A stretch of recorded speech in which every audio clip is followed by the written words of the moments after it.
Shalom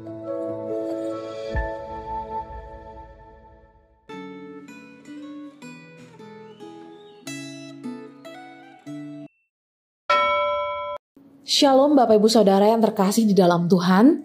Hari ini kita akan belajar firman Tuhan dengan tema bijaksana mengejar kekayaan rohani. Sebelum kita merenungkan firman Tuhan, mari kita berdoa. Kami mengucap syukur Tuhan untuk hari baru yang telah Engkau berikan bagi setiap kami. Kami mengucap syukur untuk kasih setia-Mu, penyertaan-Mu yang terus kami rasakan di dalam kehidupan kami. Saat ini kami mau merenungkan firman-Mu. Kiranya Engkau yang boleh membuka mata hati kami agar kami dapat melihat kebenaran firman-Mu dan kami dapat melakukannya di dalam kehidupan kami. Terima kasih Tuhan, hanya di dalam nama Tuhan Yesus Kristus kami berdoa. Amin. Firman Tuhan hari ini terambil dari Amsal 22. Saya akan membaca di dalam Amsal 22 ayat yang keempat. Ganjaran kerendahan hati dan takut akan Tuhan adalah kekayaan, kehormatan, dan kehidupan. Bapak Ibu Saudara, nasihat tentang moralitas dan kekayaan di pasal 22 ayat yang pertama sampai ke-16 adalah bagian terakhir koleksi Amsal-Amsal Salomo.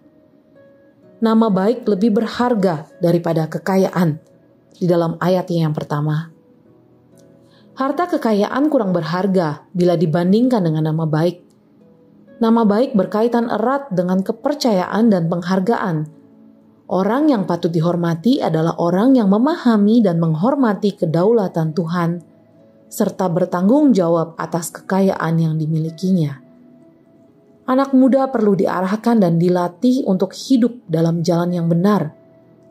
Orang kaya yang mengumpulkan kekayaan dengan cara memeras orang miskin dan melakukan kecurangan akan menerima hukuman dari Tuhan. Sedangkan orang kaya yang baik hati dan dermawan akan diberkati Tuhan. Jangan bergaul dengan pencemooh yang suka membantah dan bertengkar, tetapi bangunlah persahabatan dengan orang yang tulus dan manis perkataannya. Tuhan menegakkan kebenaran dan menggagalkan pengkhianatan.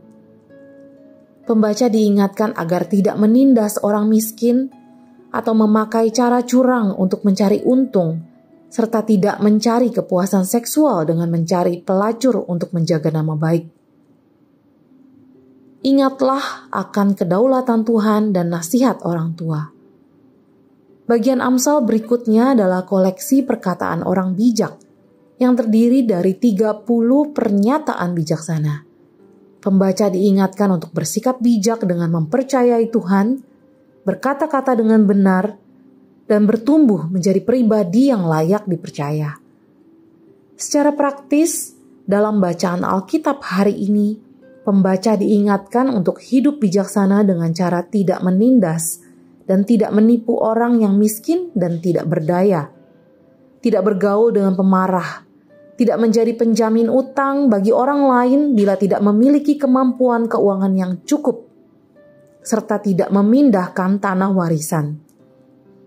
Milikilah pengetahuan dan kemampuan untuk membuat keputusan secara tepat dan bijaksana. Gereja dan masyarakat membutuhkan orang yang mampu berpikir kritis dan membuat keputusan secara tepat, sabar, dan bijaksana saat menghadapi kesulitan dan tantangan, serta terus-menerus mengembangkan pengetahuan dan kemampuan diri. Bapak Ibu Saudara, jalanilah hidup Anda dengan mengejar nilai-nilai kekayaan yang bersifat rohani, yaitu nama baik dan sikap bijaksana. Adakah kebiasaan buruk yang perlu Anda tinggalkan demi menjaga nama baik? Apa yang akan Anda lakukan untuk bertumbuh menjadi pribadi yang layak dipercaya? Dan apa yang memotivasi Anda untuk bisa melakukan yang terbaik? Mari kita berdoa. Kami mengucap syukur Tuhan untuk firman-Mu yang telah kami dengar. Kami tahu bahwa dunia seringkali mengukur segala sesuatu dengan uang, kekayaan, dan kekuasaan. Tetapi Tuhan, Engkau telah membuktikan bahwa Engkau tinggalkan kekayaan dan kemuliaan-Mu untuk datang ke dunia menjadi miskin, ditolak, direndahkan, karena Engkau mengasihi kami dan Engkau memberikan kami kekayaan yang sesungguhnya, yaitu Kristus. Kekayaan yang begitu mahal, yaitu salib-Mu. Terima kasih Tuhan, kalau anugerah terbesar telah Engkau berikan bagi setiap kami. Biarlah kasih-Mu boleh menata ulang setiap hati kami, sehingga kami dapat memiliki motivasi yang benar dalam bersikap. Dan kami dapat memberi yang terbaik kepada orang-orang di sekitar kami, seperti kami memberi yang terbaik kepada Engkau. Hanya di dalam nama Tuhan Yesus Kristus kami berdoa. Amin.